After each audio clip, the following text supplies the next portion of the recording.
The following is a production of the Pritzker Military Museum and Library.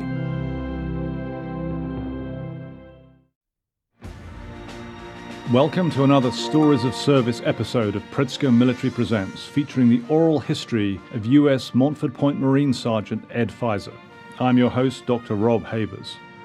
The opportunity for African Americans to enlist and serve in the Marine Corps came in 1942 after FDR established the Fair Employment Practice Commission, banning discrimination because of race, creed, color, or national origin. Between 1942 and 1949, approximately 20,000 African American men completed recruit training and became known as the Montford Point Marines. These men faced countless examples of discrimination and racism, and yet they persevered, proving their worth at home and abroad and paving the way for the eventual elimination of segregated units by 1949. Sergeant Ed Fizer was one of these courageous men, and his story is as follows. To hear his full interview or to find out how you can tell your story, visit pritzkermilitary.org.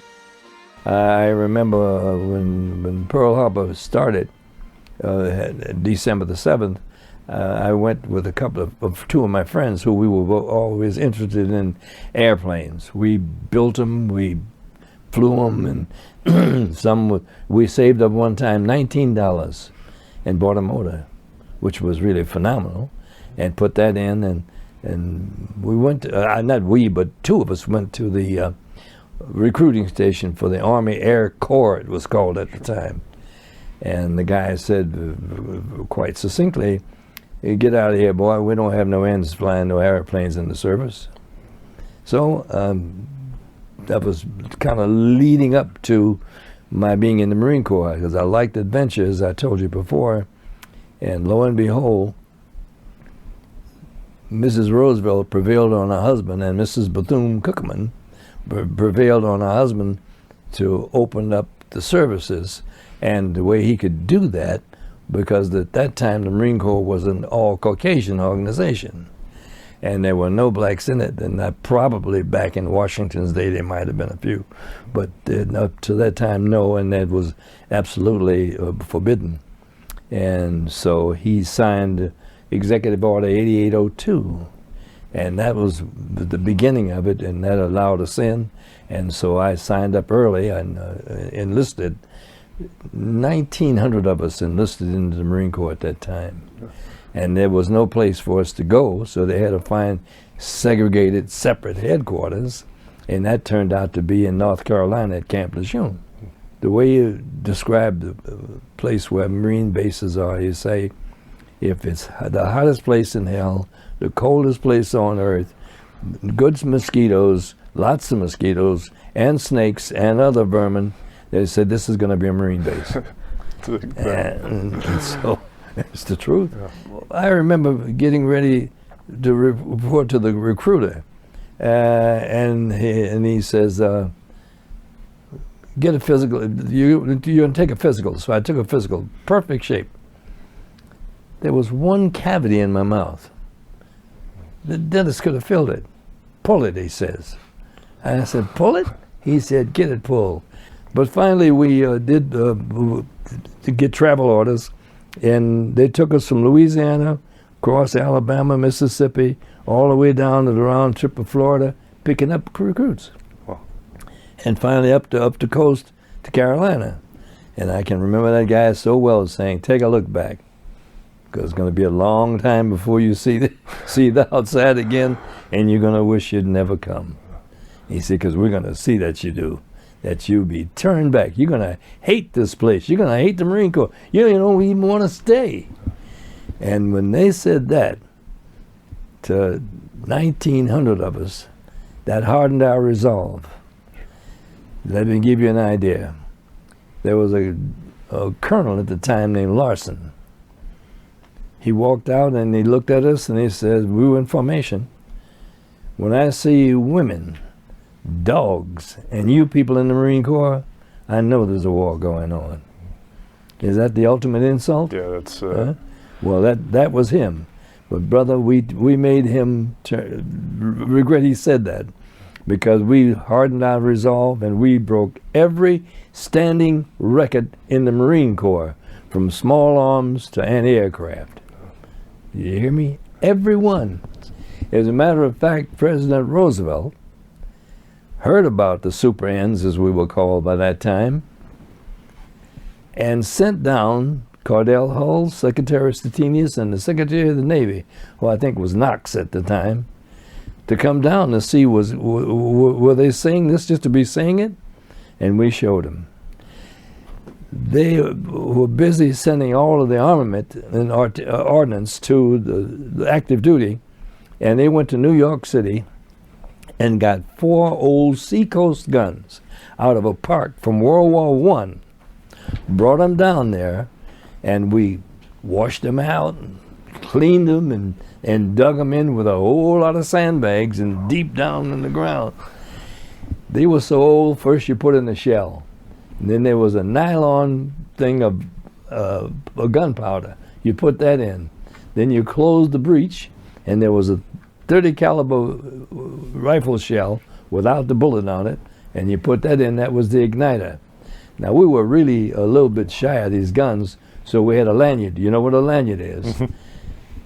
We had one that was 100 feet long.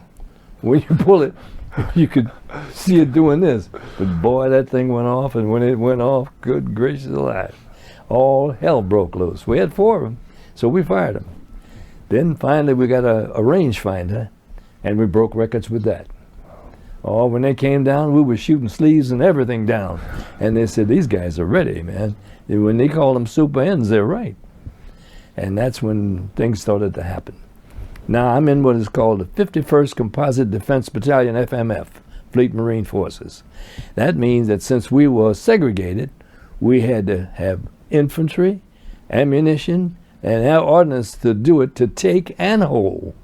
In other words, we had platoons of infantry, grunts, as well as the other things to hold it with. So for you, for boot camp and everything, at 17 years old, were you the youngest recruit in there? Were you the youngest recruit in your platoon? If I wasn't, I was among the few. Yeah. What was that like? I mean, because you had people from all over the country coming together. Older guys, these guys were in college. They were athletes, pre-med, pre-law, pre-this, pre-that. Yeah. Some of everything that was fine about Black America. And I would venture a guess, now this is a guess, that we at that time were the smartest men in the Marine Corps, because we came from that kind of good background. What kind of influence did that have on you? Because you were just a young kid, and you're just thrown in with all these men who have been. And there was a lot of abuse, a lot of it, verbal as well as physical. Yeah. And there wasn't nobody going to complain about it. If we said anything, nobody would take it nowhere, and nobody was going to report them anyway. Because I can remember being kicked square in my fanny for a lot of reasons. One time I was holding a guy's rifle, and he dropped it, and the guy looked at me and said, "What are you doing with his rifle?" I said, "I was trying to hold it for him, sir." That night I had to sleep with 2 rifles, with about 8 rifles, but they were all 03s. You know that bolt action with the bolts in them? They were in my bunk. I slept with them. Yeah. Oh, yeah. What were your drill instructors like? Who were your drill instructors? Well, they were Southerners, race haters, and they were quickly trying to train blacks to be drill instructors as well. And because when I went down, they were starting to count platoons from 1, and I was in the 9th platoon. And then it got to be 300 and 400 and 500 and so on down the line. But they were tough. But you know one thing about it, they were tough in their hatred way, but they were also making us better Marines. They didn't realize it. And so that's what it was all about, because right after the 51st was trained and ready, they took all these guys and shipped them out, and they were on a ship that was torpedoed and sunk. All the drill instructors? Yes. Wow. And did you notice, was there any change as you got near, now boot camp, you have the 3 phases, and by the 3rd phase, you start getting a little bit better treatment by the drill instructors? Not necessarily better treatment. In them days, racism was rampant. I mean rampant, and hatred was out there, buddy. And segregation was the thing of the day. So I found ways to give myself some relief. I'll give you an example. One day I went into a lieutenant's office, and he was in his office, and all of a sudden I noticed there was a football on the back of his desk, on his credenza. And I asked him about it. He said, "Oh, I was a kicker in college." And I said, "Well, I was a high school quarterback." So I would get together with him, and he'd kick and I'd throw. And so that kind of gave me some relief. Then there was another fella in that service with us. His name was Robert Troop. Bobby Troop was a composer for a very popular band at that time called Tommy Dorsey. And believe it or not, he was our entertainment officer. So he used to put on shows, so I got into that so I could get away from some of that other stuff. And there was a friend of mine named Fizer Henderson who was a dancer and so on down the line. So but between him, Troop was so good, he wrote things like Route 66, Hey Daddy, and a few others. You ever heard Route 66? Well, he wrote that.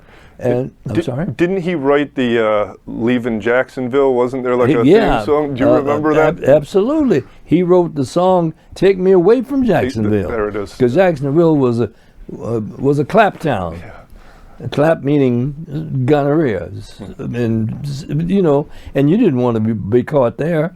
And it was this big. A little bit about Jacksonville. During the early part of the war, Marines were down in Bougainville, Guadalcanal, and the Solomon Islands fighting. Sure. And we were just training, and finally out of boot camp, I got a chance to take a trip home. I'm sitting in this bus station in Jacksonville. It was about this big. And there was a guy there smoking a cigarette, had an SP on his arm, and he was nervous as hell.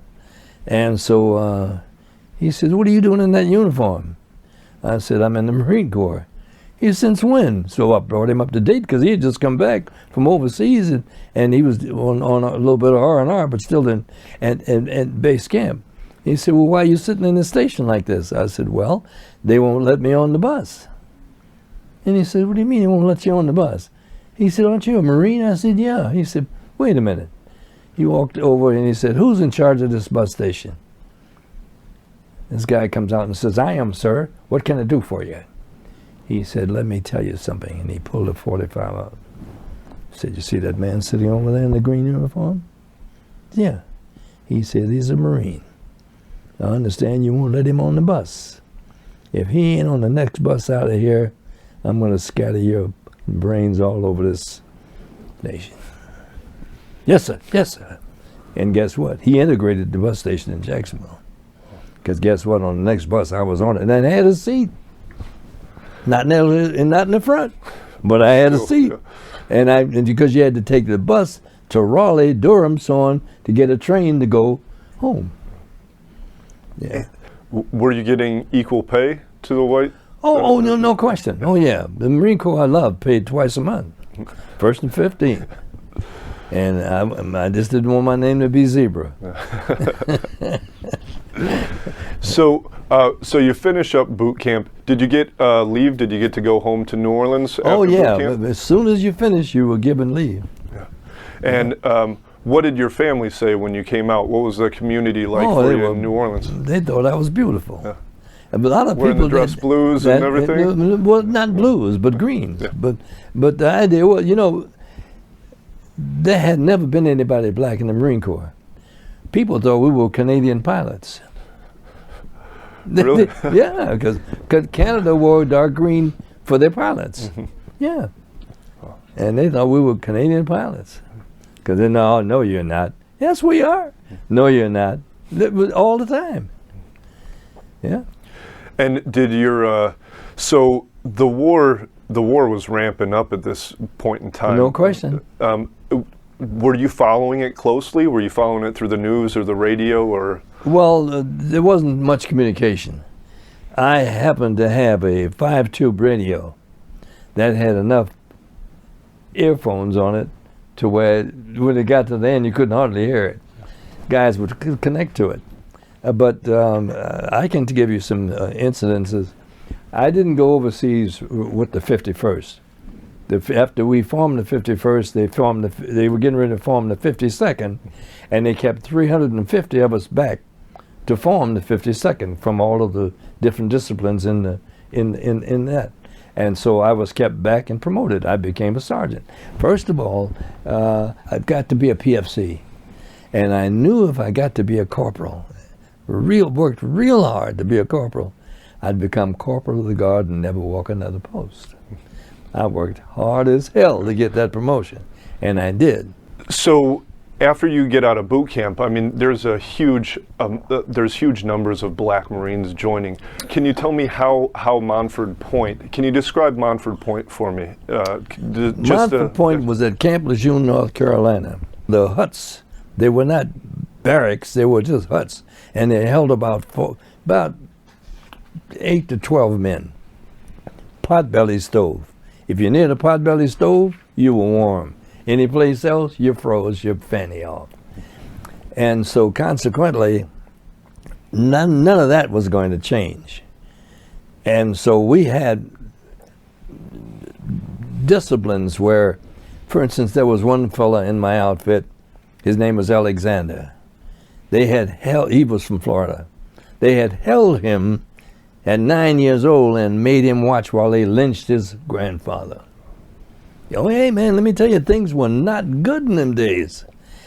And so we would make sure that if he went on liberty, 3 or 4 guys would go with him because his fuse was that short. You know what I mean? And if anybody white said anything to him, it was an explosion. And we knew it, so that's how it was. But at first, when we first got out of boot camp, we could take liberty in small towns, Kinston and Jacksonville and so on down the line. And these guys were still there, but they slowly, some of them started to relent when they saw that we were seriously going to be Marines and not turn back. And so a lot of them started to change their mind, but some of them were hard as nails. They weren't going to ever change their mind. And I can remember I taught guys how to drive. These guys now came in. They started to draft people by then, and they promised us that they would give us the best of the draftees. And so, but they came in. They didn't have no driving experience, and I had developed a method for when I was a kid to teach myself how to drive. My aunt lived near a mechanical place next 2 doors from it. The guy had a mechanic shop. And I would sit in the old cars, and they were mostly stick shift at the time, make the noise with my mouth and with my feet on the gas pedal. And when the time came, they said, well, we don't have anybody to drive us. I said, I can drive. And my mother said, boy, you can't drive. And I said, I can, Mom. She said, and I got in the car and jerked it a couple of times, but I drove. That was the method I used to teach 50 guys how to drive. Wow. When I went to the Marine Corps, I didn't have a driver's license. Didn't have one. I was too young. And my point is this. When we would go on missions in the evening, firing missions or practice firing missions, I turned out such good convoys, people from Carolina used to come out to the roads to see them. Yeah. Why do you think you didn't get selected to be one of the first drill instructors? Because you had picked up rank pretty quickly and you had... First of all, I think it was because I was a little bit too young. Okay. Would you say there was a difference between your wave of recruits that came through that became Marines compared to the second wave that had black drill instructors? Oh yeah. The black drill instructors were tougher than the whites. Yeah. Because they didn't want no failures at all. And we drilled everybody from conduct on liberty to the way you dressed and so on down the line. And oh man, oh yeah. Pride was very important. because I was the dumbest one in there. Most of the guys who came in were pre-law, pre-med, pre-this, pre-that. I mean, you were a kid, but these were grown men that were sacrificing and joining in. Because there was something to prove. There was something to prove. They said that blacks could not be qualified to be Marines. Come on, all you got to do is tell somebody they can't do something. And that, for us, that was the challenge. Morale must have gotten low at certain times. I mean, as an NCO, you weren't allowed to command white Marines. You weren't. Oh no! You, as a matter of fact, I couldn't even go on the grounds of Quantico. I was not unless I was accompanied by a white officer. The determination to prove that we were ready. They didn't even want us to go to combat. We had to fight to fight. That's the one I told you about who said women and dogs. Yeah.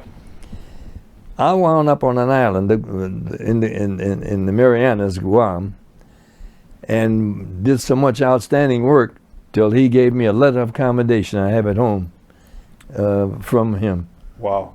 I wonder if he knew that you were at that initial thing where he said, he was in charge of it. He knew when it was still segregated when I was overseas. Yeah. Absolutely. I heard that that event when he said that, I heard that almost started like a race riot. Absolutely. What happened? Can you describe that setting for me? Because he was he a general or was he a colonel? No, he was a colonel at the time. Okay, and he became a general when he was overseas. And he basically just insulted all of you to your faces. Oh, he was standing tall and walking and looking at us like we had been bathed in feces.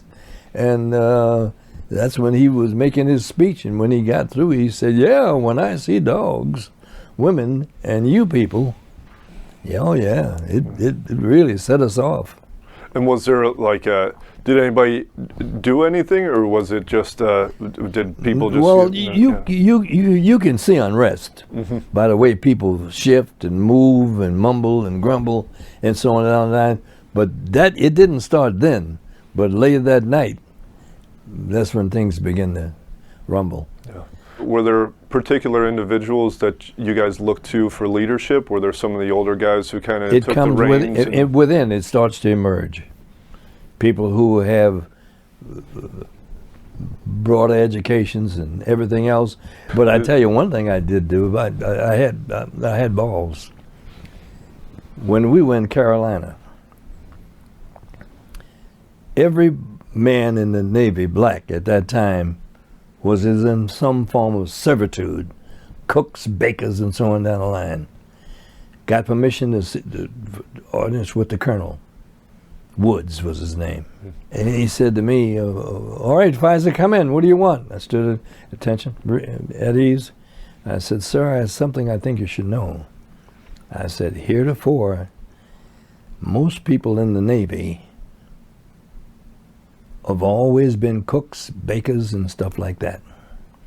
I said, "I joined the United States Marine Corps to fight.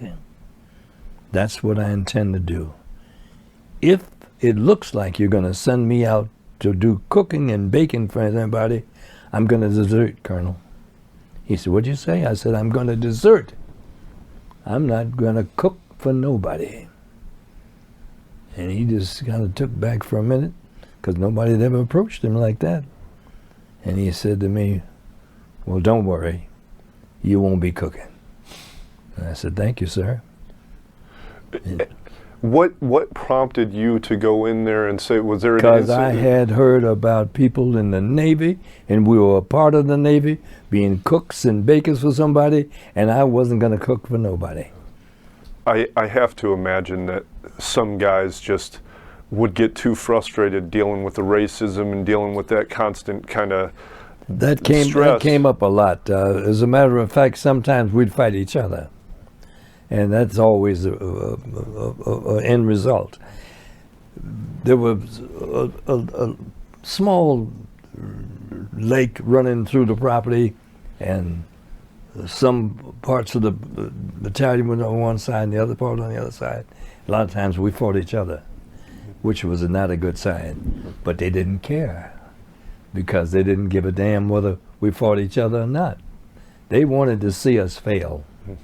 And they made every effort to try to do that. But the more they did it, the better we became. And were there a lot of people who got kicked out of boot camp? Not one. Man, I'm telling you.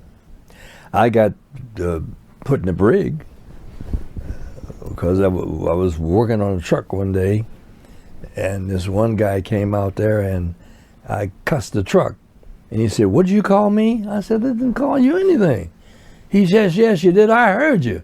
I said, "Well, if I did, what did I call you?" And he told me, and he said, "I'm going in here and tell Captain so-and-so." I said, "Wait a minute. Don't go tell him that. Tell him this." And I crocked him, boy. If you're going to get in trouble, you might as well. That's what I figured. Yeah. You know what I mean? And he went in, and I got a court-martial, 7 days P&P. Yeah. You know what that is, don't you? Piss and punk. 7 days. Every third day you would get a meal. Other than that, you got bread and water. And who else? Was there anybody else in there with you? No, there was nobody out there. We were all outside. Just you, yeah. Just you by yourself. And I was frustrated. And he thought I was talking to him. Well, I didn't tell my mom that. No. Yeah. So you started with the 51st. Yeah. And then the 51st was constantly they were just taking people off of it to send wherever they wanted. Is that correct? Not at first. Okay. Because we were a full-blown fighting unit at first. But they didn't have a place for us. They were kind of reluctant about sending us to a combat zone at first. So that's when they would start peeling people off to go to depot companies and ammunition companies and so on down the line. And then they wound up fighting. Yeah. Because when you get on a rock, there ain't no place to back up, friend. Yeah. And the Japanese are a fierce fighter, boy. I mean, fierce, to the point of not mind dying. And when they get through picking you off, they found all kind of ways.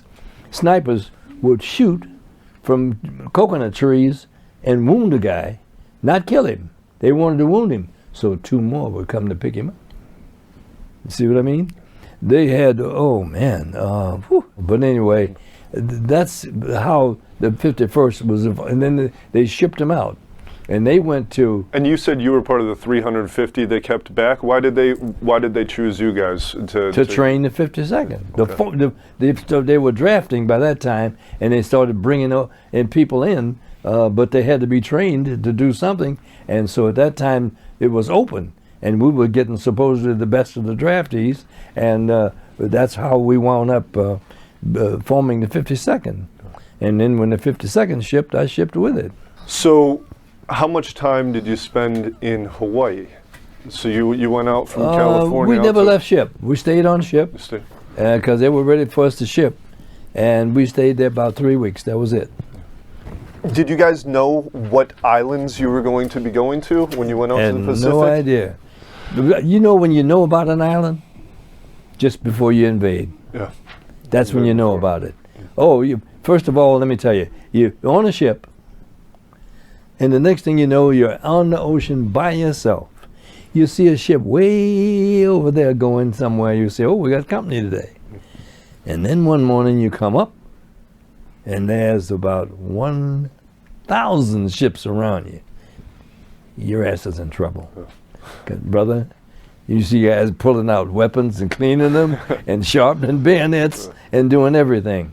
It seems like the prevailing mentality was we're not going to really see combat, where it's probably not going to happen. Did you start getting nervous at this point in time? I mean, you've heard about the Japanese. Yeah, because if you're not going to see combat and you see all them ships, somebody's lying.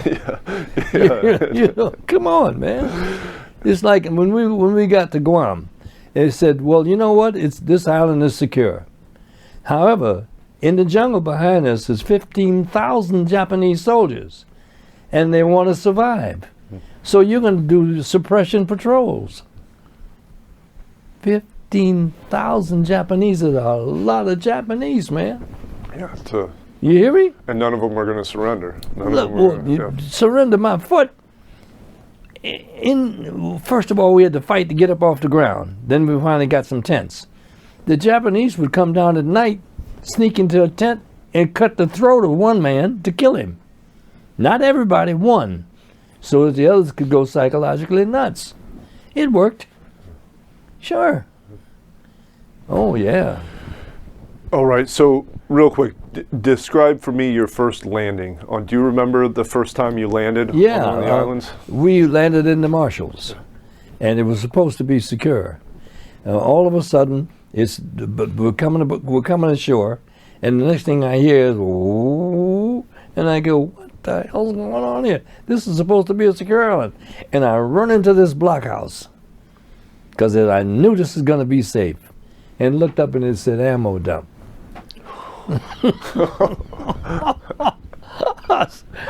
So I stuck my head out the door and I said, "What's going on?" And the guy said, "The siren?" I said, "Yeah." He said, "That's chow call." It's crazy, man. The thing we saw in the Marshall, where they put us at the end of the strip, because they were following the guys in and shooting them down, and so we put a stop to that. Yeah, and how was what was the situation like as far as in the air? Were the Japanese doing air raids when you were there? They were bombing. Yeah. Yeah. Oh, they had no compunction about that. Yeah. So how did you didn't have your spotlights with you? You didn't have. No, there wasn't no searchlights. Yeah, that was over. Yeah. You had 50 caliber anti-aircraft for low flying. You had Boffa guns, which were 40 millimeter, and I developed a thing to keep my guys from firing. You fire a Boffa gun like this with your foot, and so many people are firing, they can't hear ceasefire. So I would tie a rope around my gunner's foot, and when I wanted him to cease fire, I just snatch his foot. And did you guys practice? Was there like talking fire between those guns? Did you have one guy go further? Well, what happens was we were gun emplacements, and they're spotted in different areas. If it was in your area, you could tell by the fire, and if it was in another area, the same way. But if they came across, they came into a ton of fire. Yeah, and they never left. And so getting set up, you get on the island. Were there white Marines on the island as well? There were white Marines on the island, and all we had to do was take over their guns. Yeah, and there was no. They were going home. They were going home. To another island, so they didn't give a damn. Yeah, and they didn't have to do much talking to us anyway. Yeah. Except when did this happen? They were just as curious as anybody else. Was there any kind of a turnover? Was there any kind of like them explaining how like the normal procedure? Oh, if there was something unusual about the gun, yeah. No, they would. That when you get overseas, it's different. Yeah. Believe me. Did you hear about the Enola Gay? Did you hear about the bombs right when they happened? Did you? Well, during the war, there was always a secret weapon. There was always some scuttlebutt, as we used to call it, and it was gonna be this and that was that and this, that, and the other. And half the time you go, yeah, and they say, well, did you know they just dropped a bomb that's gonna end the war? Yeah. And all of a sudden it's what? There had been a bomb. Now, if that bomb hadn't been dropped by Harry Truman, we would not be in this room. I would not be in this room here today. I'd be dead. I probably wouldn't be either because my grandpa was over there too. So, So you see, there was a whole lot of people that were going to die. I don't know why they let Hirohito go. They should have treated him just like they did Hitler. Hirohito had issued orders to the Japanese people, who were extremely loyal. When the Yankees come, or the Americans come, or whatever they called us, you kill as many as you can. Then you put the blade on a stick and still kill as many as they can. And when the invasion looks like it's inevitable, you're to slit the bellies of your children, then kill yourself, plus the 1.5 million of us who would have died. Do you know how many Japanese people would have been dead? Over half the nation. So that was his orders to his people. So you find out that Hiroshima and Nagasaki have been hit. Yeah. and then you find out the Japanese have capitulated. What was it just immediate elation for everybody, or were you still in danger? Were you still in danger? To try to stay alive, yeah. Because they were firing in celebration everything on the island, and that was a lot of ammo, boy, a lot of ordnance. And when they were firing it, the best you could do is find you a hole, because so much stuff was falling down all around you. You could have gotten killed celebrating. Yeah, so that was as soon as it was true, and they notified us. They did then. When the war was over, they said, the war's over, guys, we're going home. And that was great. Is there a specific message that you would want the future generations to garner from this interview? I'd only like to say that the key to anything is education. And especially if you're from the minority community, education is something that you should treasure and make sure you get as much as you can for wherever you can. And nowadays, the United States Marine Corps is a good place for a black man to be. We hope you enjoyed this Stories of Service episode of Pritzker Military Presents, featuring the oral history of Montford Point Marine Sergeant Ed Fizer. This podcast was made possible by members of the Museum and Library and through the generous support of the Seedlings Foundation. The Holt Oral History Program preserves the stories of citizen soldiers through recorded interviews. To hear the full interview, view additional content, and become a member and explore all the Museum and Library has to offer, visit us online at pritzkermilitary.org. Thank you for listening.